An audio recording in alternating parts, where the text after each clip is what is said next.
Bonjour à tous, j'espère que vous allez bien. On se retrouve pour le 23e épisode des Titans du Monsterverse.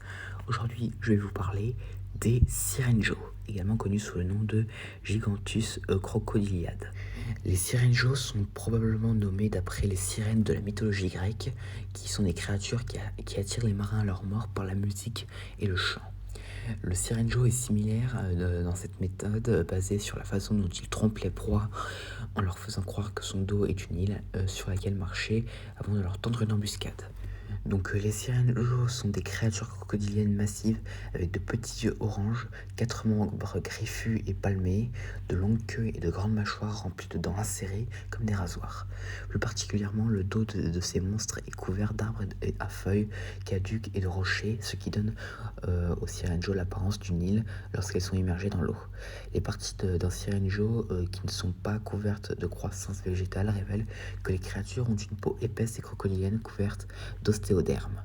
Les Sirenjo sont des prédateurs embusqués vivant sur Skull Island qui attendent que toute proie potentielle atterrisse sur son dos en forme d'île dans laquelle la créature l'attaquera et la dévorera ensuite. En 1995, Aaron Brooks et son groupe ont involontairement posé le pied sur un Sirenjo en le prenant pour une île.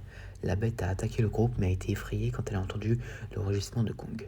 Le Sirenjo a finalement été tué par Kong et sa carcasse a attiré des psychos autour et des Death Shakals qui l'ont dévoré par la suite.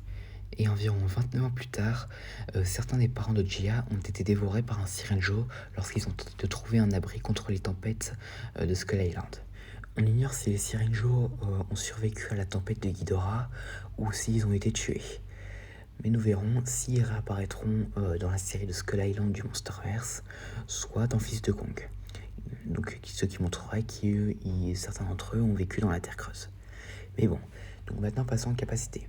Le corps semblable à une plante du Sirenjo lui permet de se fondre dans son environnement, permettant à ses proies sans méfiance de se diriger directement vers leur mâchoire. En tant que créatures vaguement crocodiliennes, les Sirenjo prospèrent dans l'eau et resteront immobiles dans des étendues d'eau afin d'imiter une île, attirant ainsi des proies. Donc voilà, j'espère que cette vidéo vous aura plu, n'hésitez pas à me dire ça dans les commentaires et à la prochaine.